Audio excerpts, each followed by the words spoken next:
जय श्री कृष्ण, जय श्री राम। आज भगवद गीता के 7वें अध्याय में श्लोक 29वां में श्री कृष्ण भगवान कहता है कि हे भरतवर्षी अर्जुन, इच्छा द्वेष से उत्पन्न सुख दुख आदि द्वंद्वों के कारण सब जीव संसार में मोह को प्राप्त हो रहे हैं। कहता है कि जिस संसार के अंदर इच्छा है, द्वेष है, अनेक कामनाएं हैं और वह जब पूर्ण नहीं होती, लोगों को सफल होते हुए देख करके मन मन के अंदर दुख होती है, चेतना में दुख होता है और वह हमेशा संसार में दुख और सुख को भोगता रहता है ना? आगे कहते हैं श्री कृष्ण भगवान कि परंतु जिन्होंने पुण्य कर्मों का आचरण किया है और जिनके संपूर्ण पाप नष्ट हो गए हैं, वे द्वंद्व रूप मोह से मुक्त पुरुष निष्ठापूर्वक मेरी सेवा करते हैं। कहते हैं श्री कृष्ण भगवान कि जिसके कर्मों का आचरण सत्य है, जो सत्य कर्म में प्रवृत्त हैं, जो सत्य के मार्ग को चुना है, उसके सारे पाप नष्ट हो चुके हैं और वो अपने आत्मा में समाधिस्थ हैं, वो संतुष्टि का अनुभव करते हैं। आगे कहते हैं कि जिन्होंने संपूर्ण जीवन में धर्म का आचरण किया है, पूरे जीवन में धर्म धर्म का आचरण किया है, सर्व सारे कर्मों को करते हुए जिन्होंने श्री कृष्ण भगवान का आश्रय का ग्रहण किया है ना? और पुण्य कर्म करते हुए पापों का नाश कर दिया है, वे पुरुष ही भक्ति योग को अंगीकार करते हैं। इस प्रकार सने-सने श्री भगवान के शुद्ध ज्ञान को पाते हैं, है ना? आगे कहते हैं कि श्रीमद्भागवत कथन है कि यदि मोक्ष की सच्ची अभिलाषी हो, तो नित्य निरंतर भगवत सेवा करें। कहता है आप कितना ही संसार में कर्म क्यों ना कर लें, परंतु अगर भगवान की भक्ति नहीं करते हो, तो फिर आपका सारा कर्म व्यर्थ है। आगे कहते हैं श्री कृष्ण भगवान कि कहता है इसके विपरीत जो विषयी जीवों का संग करता है, वह अंधकारमय समुद्र, भव समुद्र के पथ पर अग्रसर हो गया। कहता है जो व्यक्ति, है ना, जो व्यक्ति विषय संगी का कहने का मतलब जो पाप व्यक्तियों के साथ रहता है, उसके साथ रहना, खाना-पीना करता है, वह व्यक्ति हमेशा-हमेशा के लिए अंधकारमय जीवन में ग्रस्त हो जाते हैं। जैसे एक नशा करने वालों के साथ अगर कोई रहता है और वह भी अगर उसी के जैसा हो जाता है, नशा करने लगता है, तो फिर उसका भी जीवन अंधकारमय हो जाता है। क्योंकि नशा करने के बाद आप उसकी स्थिति को देख सकते हैं। आगे श्री कृष्ण भगवान कहता है कि जो जरा मरण से मुक्ति के लिए यत्नशील हैं, वे शुद्धिजन मेरी भक्ति का आश्रय ग्रहण करते हैं। वे वास्तव में ब्रह्मभूत हैं क्योंकि अध्यात्म और सकाम कर्म के तत्व को संपूर्ण रूप से जानते हैं। कहता है जो वही व्यक्ति पूर्ण रूप से अपने अंदर से ईर्ष्या और द्वेष को नष्ट कर सकता है, जो भगवान के तत्व को जानता है, सृष्टि के सत्य को जानता है। आगे श्री कृष्ण भगवान कहते हैं कि बंधन मुक्ति के लिए जो भगवत अर्चा भक्ति अथवा भगवत ध्यान करते हैं, वे श्री भगवान के अनुग्रह से ब्रह्मा अधिभूत आदि के तत्व को जान जाते हैं। अगले अध्याय में श्री भगवान ने यह सब वर्णन किया है कि किस प्रकार से जो भगवान के तत्व को जान लेता है, जो भगवान की भक्ति में निष्ठ हो जाता है, उसके लिए कोई भी संसार में ऐसा ज्ञान नहीं जो वह नहीं जान सकता है। आगे श्री कृष्ण भगवान कहते हैं जो परमेश्वर अधिभूत, अधिदेव तथा अधियज्ञ के रूप में मेरे तत्व को जानते हैं, वे स्थिर चित्त से अंतकाल में भी मुझको ही जान सकते हैं। तथा जो पूर्ण रूप से, है ना, श्री कृष्ण भगवान के सारे कारणों के परम कारण जानते हैं, वह व्यक्ति अंत काल में अपने अपने मन को स्थिर कर लेते हैं, अपने आत्मा में स्थिर कर लेते हैं और नित्य अपने आत्मा में, है ना, आनंद की अनुभूति करते हैं। कृष्ण भावनामृत करण करने वाले पुरुष भगवान के तत्व ज्ञान के पथ से पूर्ण रूप से कभी नहीं भटक सकते। है ना, जो भगवान की भक्ति में पूर्ण रूप से श्रद्धा के साथ तन्मय हैं, वह व्यक्ति कभी भी, है ना, ज्ञान से भटक नहीं सकते। कृष्ण भावनामृत के अलौकिक सत्संग में यह बोध हो जाता है कि श्री भगवान ही अधिभूत एवं अधिदेव हैं, देवों के देव श्री कृष्ण भगवान हैं। है ना, ऐसे दिव्य समागमन से शनैः-शनैः भगवान में विश्वास बढ़ता है, इसलिए कृष्ण भावनाभावित पुरुष अंतकाल में भी श्री कृष्ण को नहीं भूलता, अतः वह सहज ही भगवान धाम गोलोक वृंदावन में भी प्रविष्ट हो जाता है। है ना? आगे कहते हैं कि अध्याय में अनेक तत्वों का निरूपण है। आर्त भक्त, जिज्ञासु अथवा अर्थार्थी भक्त, ज्ञानी भक्त, ब्रह्म ज्ञान, परमात्मा ज्ञान, जन्म मृत्यु जरा व्याधि से मुक्ति एवं भगवत भक्ति आदि का यहाँ विवेचन किया गया है। है ना? कहता है आगे कहते हैं आगे श्री कृष्ण भगवान कहते हैं 8वां अध्याय है और 8वां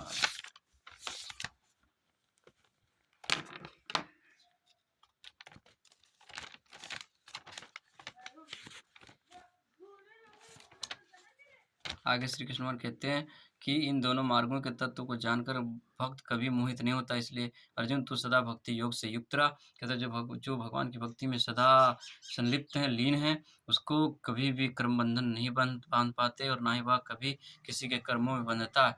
श्री कृष्ण अर्जुन को परामर्श देते हैं कि वह इस बात से चिंतित ना हो कि प्राकृतिक जगत को त्याग कर जाता हुआ जीवात्मा इसमें से किस मार्ग को ग्रहण करता है ना? ये सारी चिंताओं को करना, है ना, अथोचित व्यर्थ है। अथोचित क्या है? व्यर्थ है ना? आगे कहते हैं कहते हैं क्या कि आगे कहते हैं कि भक्ति योग, वेद, स्वाध्याय, तप, यज्ञ, दान, सकाम कर्मों द्वारा, है ना, सकाम क्रियाओं के इस संपूर्ण पुण्य फल का उल्लंघन कर अंत में मेरे अनादि परम धाम को प्राप्त हो जाते हैं।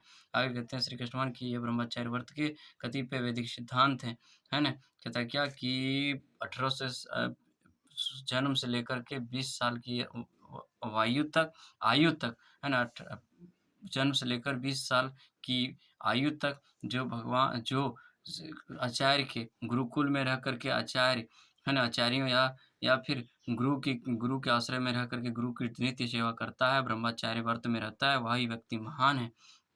कहता है जो 5 कहता है जो 5 से 20 वर्ष आयु के बीच गुरु के आश्रम में वेदाध्ययन करता है, वह परम चरित्रवान बन जाता है। वेदाध्ययन का वास्तविक प्रयोजन विषयी मनोधर्मियों को मनोरंजन करना ना होकर चरित्र निर्माण करना, कि वेद का अध्ययन कर लिए और उसका कोई फल आप पर ना पड़े। तो वेदों का अध्ययन करने मात्र से आपसे कुछ नहीं हो सकता। सिर्फ़ वेदों का अध्ययन करके और अपने आप में चरित्र, है ना? चरित्र का, है, निर्माण करना है, अपने आप को बदलना है, अपनी सोच को बदलना है। कहता है इस प्रशिक्षण के बाद ब्रह्मचारी गृहस्थ में प्रवेश कर सकता है। गृहस्थाश्रम में भी बहुत से यज्ञ हैं और परमार्थ साधना करना आवश्यक है। तदुपरांत गृहस्थ निवृत्त होकर वानप्रस्थ अंगीकार करना, वन जलावास धारण, अछोर आदि तपस्या करना है ना? ब्रह्मचर्य पहले सबसे पहला 5 से लेकर 20 साल की आयु तक ब्रह्मचर्य, फिर गृहस्थ जीवन जीना है, फिर वानप्रस्थ होकर के मतलब कहने का मतलब अभी के युग में तीर्थ स्थानों को जाना है, फिर अंत में एक सन्यास की भांति जीवन को जीने वाले ही पूर्ण रूप से इस जीवन में मुक्ति के लायक हैं। है ना? आगे श्री कृष्ण भगवान कहते हैं कि वो कहते हैं क्या कि इस प्रकार की सेवा से श्री कृष्ण लीला विलास रूप कार्यकलाप नाम आदि हृदय में स्फुरित होते हैं और संपूर्ण अनर्थों की निवृत्ति हो जाती है। जो श्री कृष्ण भगवान की भक्ति में पूर्ण रूप से तन्मय निष्ठ हैं, उसके सारे अनर्थ अपने आप निवृत्त हो जाते हैं, है ना? आगे कहते हैं कि श्री भगवान ने कहा, हे अर्जुन, तुझे ईर्ष्या रहित शुद्ध भक्त के लिए इस परम गोपनीय ज्ञान को विज्ञान सहित कहूँगा, जिसे जानकर तू संसार के कलुष से मुक्त हो जाएगा। कहता है क्या कि जो व्यक्ति ईर्ष्या से पूर्ण रूप से मुक्त हो चुका है, वह व्यक्ति इस संसार में सारे क्लेशों से मुक्त है, सारे दुख सुख से मुक्त है और वास्तव में जो व्यक्ति, है ना, जो व्यक्ति अपने जीवन में मुक्ति चाहता है ना, जो व्यक्ति मुक्त होना चाहता है, वह व्यक्ति, है ना, अपने जीवन में भगवान के आचरण करना अति आवश्यक है, सत्य कर्म का आचरण करना अति आवश्यक है। कहता है क्या कि आप जिस प्रकार का कर्म करोगे, उसी प्रकार का फल मिलेंगे। कहा जाता है कि भगवद गीता में श्री कृष्ण भगवान कह रहे हैं कि कोई भी अगर पेड़ को हम बोते हैं, कोई भी बीज को अगर हम बोते हैं, तो वह तुरंत तत्काल फल नहीं देता। बीज को कुछ समय तक बोए जाने पर वह कुछ समय बाद है ना, बढ़ता है, फिर बढ़ने के बाद कुछ समय के बाद फल देता है, फूल देता है, तब जाकर कोई जिसने इसको बोया है वह फल को खाता है। उसी भांति जो कर्म हम इस वर्तमान समय में करते हैं, वह कर्म हमारा जो पाप कर्म करते हैं, वह तुरंत हमें फल नहीं देता। वह कुछ समय तक रहता है, फिर वह फूलता है और फिर बाद में आपको उसका फल भोगना पड़ता है ना? इसलिए क्या करते कहते हैं श्री कृष्ण भगवान कि सत्य के मार्ग पर हमेशा चलो, सत्य का आचरण करो, हमेशा सत्य कर्म में प्रवृत्त रहो, भगवान की भक्ति में निष्ठ रहो, सारी ईर्ष्या से मुक्त रहो, है ना? और आगे कहते हैं श्री कृष्ण भगवान कि अति विज्ञान पूर्ण गोपनीय, क्योंकि इसमें आत्मा और देह में भिन्न जाना जाता है। संपूर्ण गोपनीयों का ज्ञान की स्वामिनी इस राजविद्या का फल भक्ति योग है ना? कहता है क्या कि जो श्री कृष्ण भगवान की भक्ति को पूर्ण रूप से अपने हृदय में, है ना, हृदय में स्थापित कर लिया है, उसके लिए कोई भी संसार द्वंद्वकारी नहीं लगता। और जो श्री कृष्ण भगवान को विशुद्ध मन से, है ना, शुद्ध मन से श्री कृष्ण भगवान की भक्ति का आश्रय ले लेता है, उसके लिए इस जीवन में कोई भी कार्य कठिन नहीं लगता।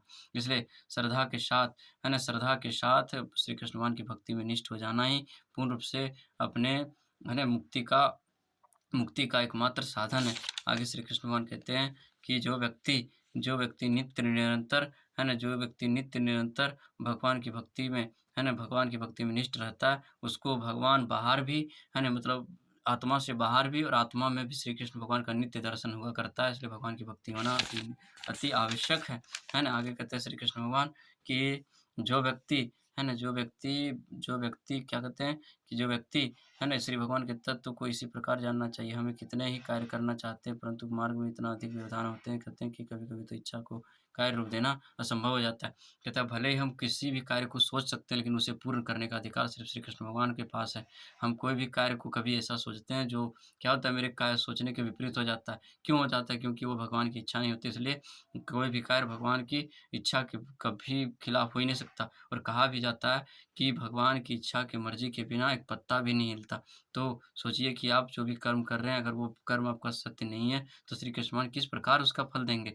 इसलिए भगवान की भक्ति करना पूर्ण रूप से निष्ठावान के साथ कीजिए और मन में किसी प्रकार का द्वेष नहीं रखिए। आपका मन अति बलवान है, वह अनेक प्रकार के विषय वासनाओं में जाते रहेंगे, आते रहेंगे। परंतु जो व्यक्ति पूर्ण रूप से श्री कृष्ण भगवान की भक्ति में निष्ठ है, उसके लिए इंद्रियों को निग्रह करना उतना ही सुगम है जितना कि जितना कि एक पशु को एक शक्तिशाली मनुष्य अपने अधीन कर लेता है ना? वरना किसी की हिम्मत नहीं होता कि एक एक उद्विग्न पशु को, उद्विग्न हाथी को अपने वश में किया जा सके, महारथी अपने वश में कर सके।